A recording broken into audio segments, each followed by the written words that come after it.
biyya isaatti akkamiin mirga daba jettee nurraa kaasuu farqoota gabrummaa nuuf eegalte daandii qabsoo bilisummaa nuuf eegalte daandii qabsoo bilisummaa gabrummaan umurii dheereffattus nurraa hafuura keen waboo jabaanneetu jirra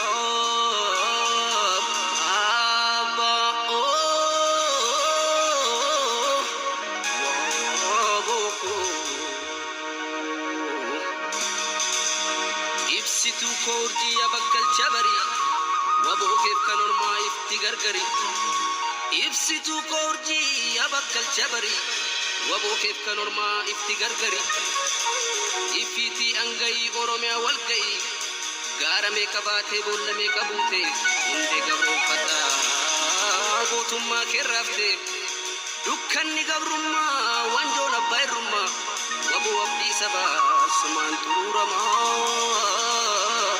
waboo abdii sabaa sumaan turuuramaa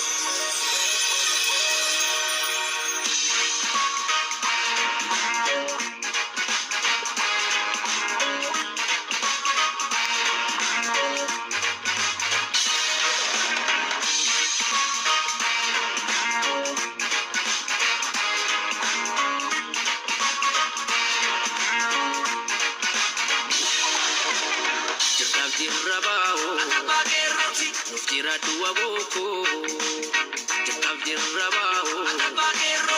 Tira dua boko, abdi bili summa, wabi bili summa, abdi bili summa, wabi bili summa.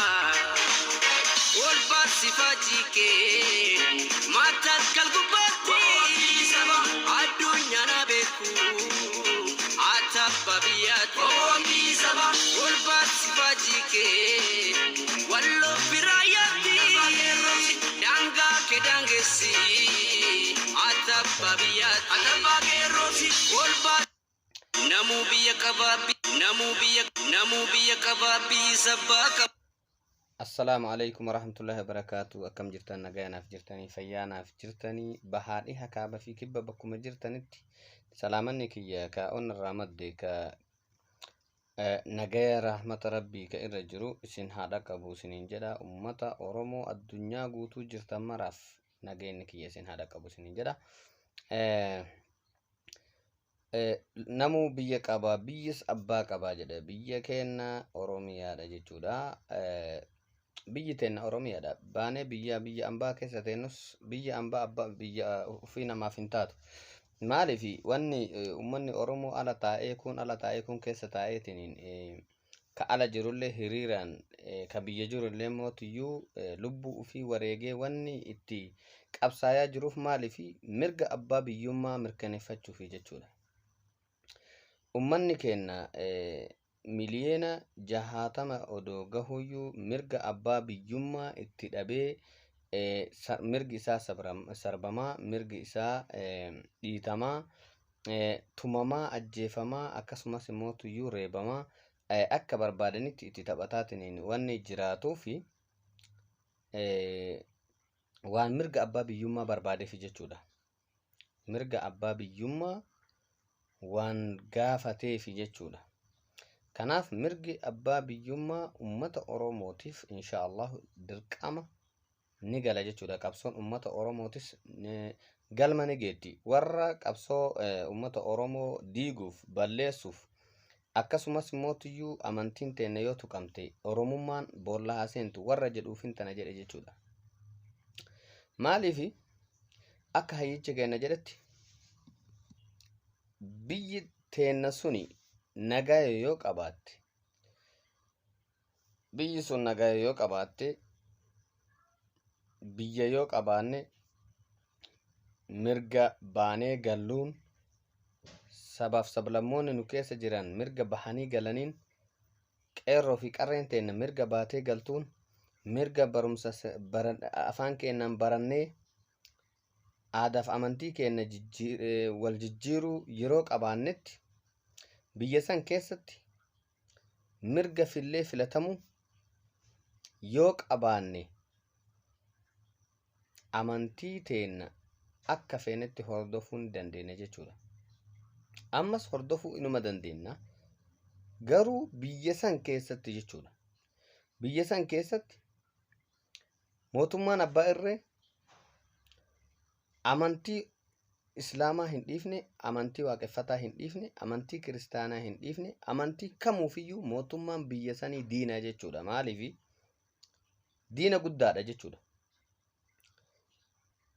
Ummata waaqeffataa kana abbootii gadaa fixuun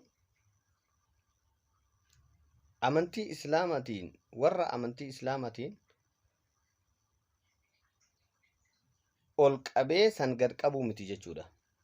Yeroo sheekota teenna hidhan akkasumas yeroo sheeka abbaa daa'imaatii fi haadha warraa isaatii fi daa'ima bakka takkatti yeroo ajjeesan san amantii islaamaa gadi qabee amantii kiristaanaa ol qabuuf osoo hin taane oromummaa isaatiif qofa jechuudha. Oromummaa isaatiif qofa ajjeechan akkasii irratti raawwatama jechuudha ummata Oromoo. Waanuma wal fakkaatuun ummata Walloo keessatti warri soddaa isaa duguuggaa sanyii yeroo raawwataa jiran, yeroo harka ummata Oromootirraa ciraa jiran kanatti amantii takka ol qabanii yookaan amantii takka gadi qabuuf osoo hin taane duguuggaa sanyii ummata Oromoo irratti raawwataa jiran calaqqisiisanii jechuudha. Duguuggaa sanyii ummata Oromoo irratti raawwataa yeroo dheeraaf jiran calaqqisiisuu isaaniiti. Kana jechuun maaliifi ummanni Oromoo akka yoo waan tokko qabate karama sanirra fiigu, yoo sirba eegale akkuma karaa sirbaatirra fiigu, yoo wal ufii isaati mana keessa wal loluu yoo eegale akka wal loluuf yeroo baay'ee yeroo gabaabduu keessatti wal loluuf akka fiinu hin beekan waan ta'eef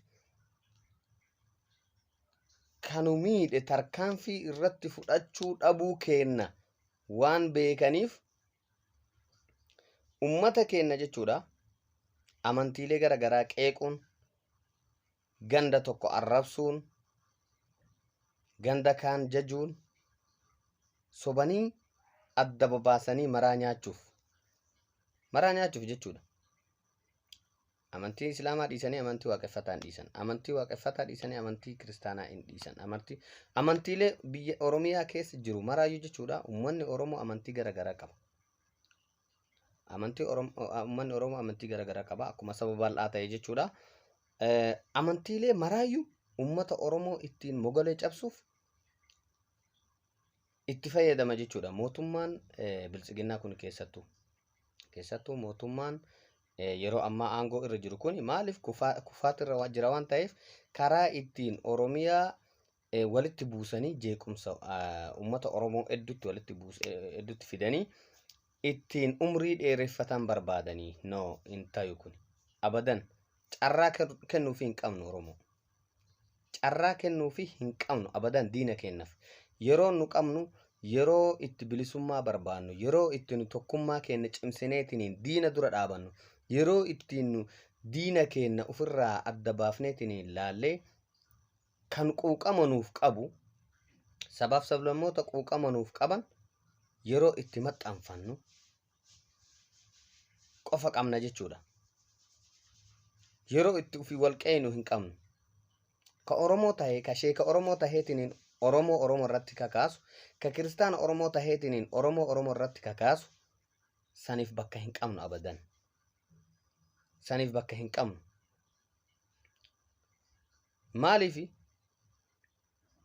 warra yeroo ayyaanni irreessaa callaan gahe qoxbaa ajaa'ibaatiin dhufutu jira jechuudha. Sheekallee tahee qoxbaa ajaa'ibaatiin warra dhufutu jira. Kana jechuun yeroo ayyaanni sun hin gahin maaliif hin goone? Qoxbaa godhuu irratti mirga qaba. Garuu mootiyyuu yeroo laallatee saba kana walitti buusuuf wanti deemu kamuuyyuu diina ummata keenyati jechuudha. Dhibbaan dhibbatti shakkii tokko malee. amantii kamuyyuu bakka hin bu'u warra akkasii jechuudha. Warri amantii namaa tuqu, warri amantii namaa tuquuf deemu, warri uummata gosaan walitti buusuuf deemu, warri saba kana adda baaseetiniin kaan gandaan addaan warra kaan addaan arrabsu ummata Oromoo kiristaanas ka islaamatis ka waaqeffataatis akkasumas amantii kamuyyuu ummata Oromoo karaa ummata Oromootiin jechuudha bakka nuun bu'uu jedha jechuudha gama kiyyaan. Akkasumas warri immootiyyuu qeeqamtanii dhiifama gaafattan baay'ee tokko galatooma. Dhiifama waliif godhuu rabbi sin jaalataa, namni sin jaalataa, ummanni Oromootis immootiyyuu nama balleessaa dalagee deebi'eetiin immoo dhiifama gaafate baay'ee tokko daddafee dhiifama godhaa fi dhiifama waliif goonee qabsoo keenya gara fuula duraatitti haa deemnu jedha. Gamanumaan gara xiinxalla kiyya ka torban kanaatitti odoo hin dabarre warri sagalee kiyya kana dhageettan like, share, subscribe naaf gochuun maatii kiyyatti dabalamaa isiniin jedha. Akkasuma immootiyyuu warri subscribe gootanis like naaf gochuu hin dagatinaa isiniin jedha. Kanatti aansuudhaan immootiyyuu waa'ee abiyyoot kaasayeedhaa irraa waan xiqqoo takka dubbachuu barbaada jechuudha. Maaliifi qabsoo marsaa jalqabaa xumuree gara Finfinnee deebi'aa jedhee gara Finfinnee deebi'ee jira. Yoo isaati ummata Oromoo gowwoomsuun biltsiginnama isaanii gowwoomsan malee qabsooytota Oromoo gowwoomsuun hin danda'amu abadan. Qabsooytota Oromoo gowwoomsuun hin danda'amu. Warri isaan gowwoomsuu dandayan paartii isaanii gowwoomsuu ni dandayan, warra soddaa isaanii gowwoomsuu ni dandayan, warra waa'ee siyaasaa hin beekne gowwoomsuu ni dandayan jechuudha. Fakkeenyaaf warra akkasumaalee jechuudha gowwoomsuu ni dandaya. Maaliifi abbichuun mohatee galee lola jiraa, lola beekaa jedhaniitiniin itti amanan waan ta'eef jechuudha. Isaan san warra san sobuu ni dandaya jechuudha.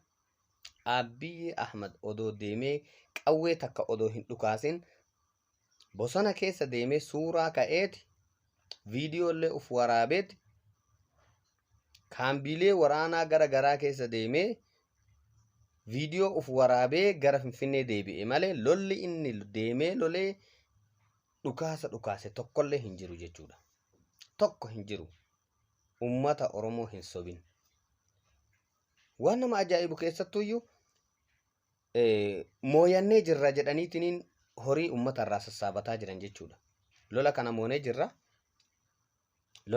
moonee jirra, juntaa awwaallee jirra, kun harka kennatee jira, kun immoo tiyyuu galee jira jedhaniiti sobanii ummata irraa horii sassaabachaa jirtan jechuudha. Kuni olola sobaati baay'ee tokko olola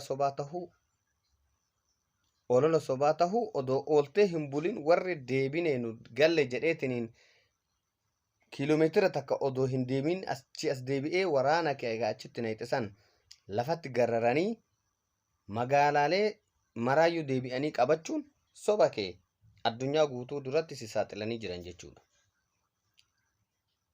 Akka ati salphatte kanatti rabbiin nama salphisini soba abiyyi ummata Oromoo sobe.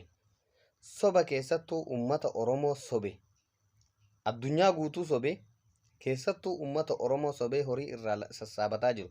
Ummata hongeen itti buutee beelaan kun dararamaa jiru. Sobanii humnaan horii irraa sassaabachaa ka jiran baay'ee tokko waan nama qaanessu juntaan ati jettu deebiteeti kunoo lafa sirraa fuutee jirti ka ammallee lola marsaa sadaffaa deemi ka. Lola marsaa sadaffaa deemiti bosona keessatti suuraa ka'ii deebii.